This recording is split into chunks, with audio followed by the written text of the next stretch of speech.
Can the Los Angeles Lakers win the 2024 NBA Finals? I'm going to give you 5 reasons why I believe they can do it. You're watching the Lakers Report by Chat Sports. I am your host, Marshall Green. I can't wait to dive into today's video. But first, we are in a subscriber battle with a rival NBA channel here at Chat Sports. It's the Lakers Report versus Boston Celtics today. And look, it's July 27th as we're filming this, a couple more days in the month, and I don't want to lose to the freaking Boston Celtics. So if you love the Lakers and are looking for free content every single day, go down right now and hit that big red button. Alrighty, let's dive into it. Can the Lakers win the NBA Finals? 5 reasons why I think they can. Let's start off, though, with what Las Vegas thinks of the Lakers and their chances to hoist another Larry O'Brien trophy. Right now, you got the Denver Nuggets as the NBA title favorites alongside the Milwaukee Bucks at plus 460. You got the Boston Celtics coming in at third at plus 500. Then you got the Phoenix Suns, the Golden State Warriors, the Philadelphia 76ers, and Las Vegas is giving the Los Angeles Lakers the 7th best odds at plus 1,500 to hoist the Larry O'Brien trophy once we get to June of next year. I'll ask you this question, though. Will the Lakers put up banner number 18 this year? Can they do it with LeBron and Anthony Davis? Type Y for yes, type N for no. This will be the pinned comment on today's video. So if you get hit with that YouTube ad break, which you should, right now, go down and type Y for yes or N for no. The first reason I think the Lakers can beat NBA champions this year is the much improved depth that they have on this roster. I really do believe that ever since the 2023 NBA trade deadline, Rob Pelinka has been one of the best general managers, and he crushed the trade deadline, and I honestly give him an A job of what he did in this offseason. When you talk about the additions that they made to this roster, I love adding the scrappy point guard of Gabe Vincent and NBA free agency. I think you get a true yin and yang between him and D'Angelo Russell. I think they complement each other well and gives you really strong lineup versatility.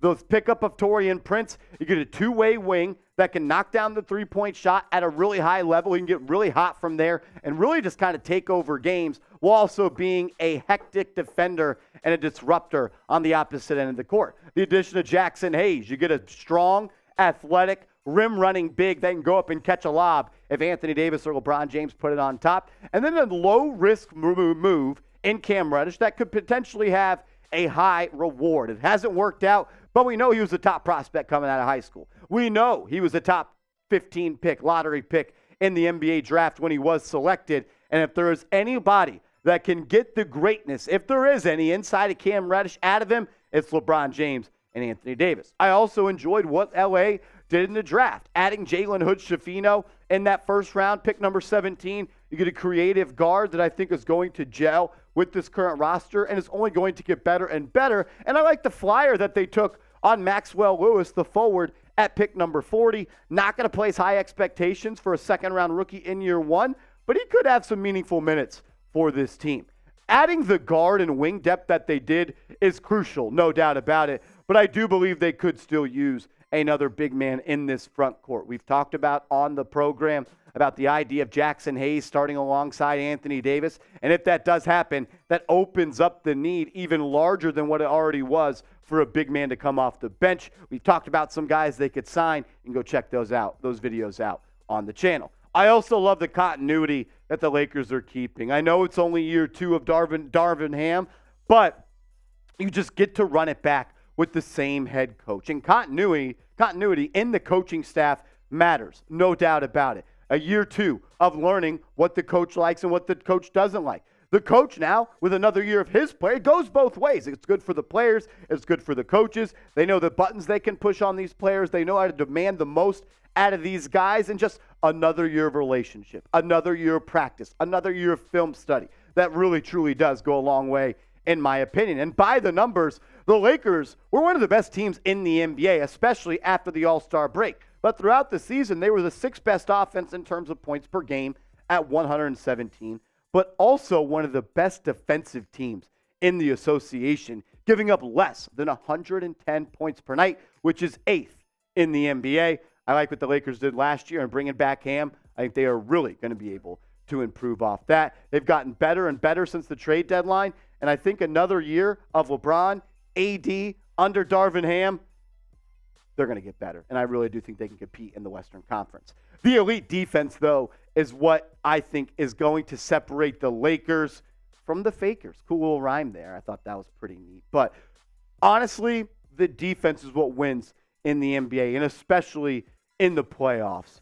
What they were able to do on that side of the court was eliminate, outside of the Denver Nuggets, eliminate the number one scoring threat on the opposing team every single night. They made it hard for everybody in the playoffs. And after the trade deadline this past year, the Lakers had the number one defense in the NBA.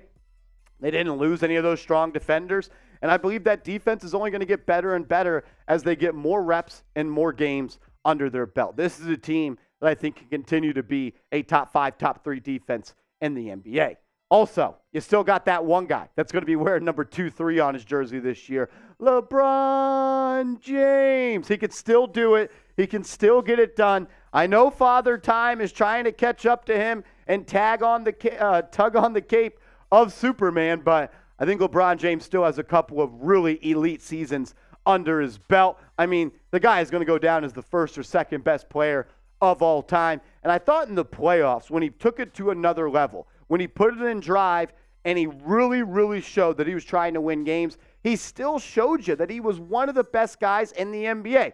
The thing he has to get better at this year compared to last year, though, has to be a better outside shooter. That is where he struggled last year. And honestly, you see these guys who get older in the NBA, like a Jason Kidd or a Vince Carter, they become great three-point shooters.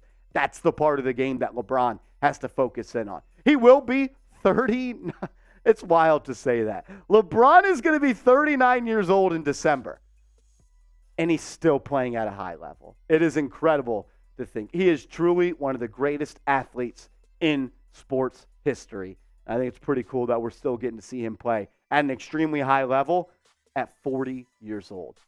Wow, there will never be another LeBron. 25 points per game, though. That's the question. Will King James average over or under 25 points per night? I want to hear from you. Type O for over, type U for under. The last reason, and I honestly think that the defense was the most important. LeBron, it's important, but I know that it's going to happen. This is the most important, though.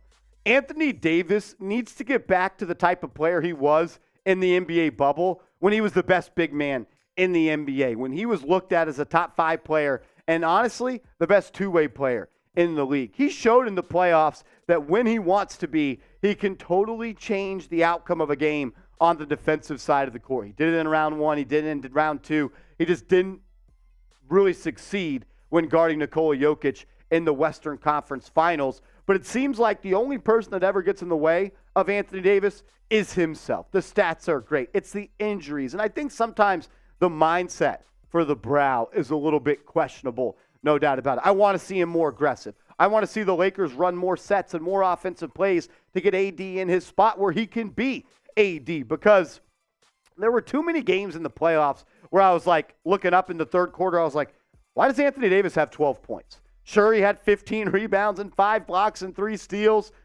I need more offensive output and better execution from the Lakers offense as a whole to make sure that Anthony Davis is comfortable and can be that great offensive player that we all know he can be. 3-point shooting for LeBron and AD needs to be better this year if they really do want to compete for another NBA championship. The 5 reasons I have for why I think the Lakers can win the title this year. The depth got greatly improved. Year 2 with Coach Ham. The defense is only going to get better after already being the best in the NBA. LeBron, he's still LeBron. And I'm expecting Anthony Davis to potentially have his best season as a Laker up to this point. I appreciate everybody for tuning in and rocking and rolling with us here on the Los Angeles Lakers Report. Show some love. Be a real one. If you made it this far in the video, that means you liked what you saw. That means you're a real one. So hit that thumbs up icon. Let me know what you think, and let me know what are your top 5 reasons for why the Lakers can win it all. And make sure to subscribe so you can catch the next video we put out here on the Lakers Report.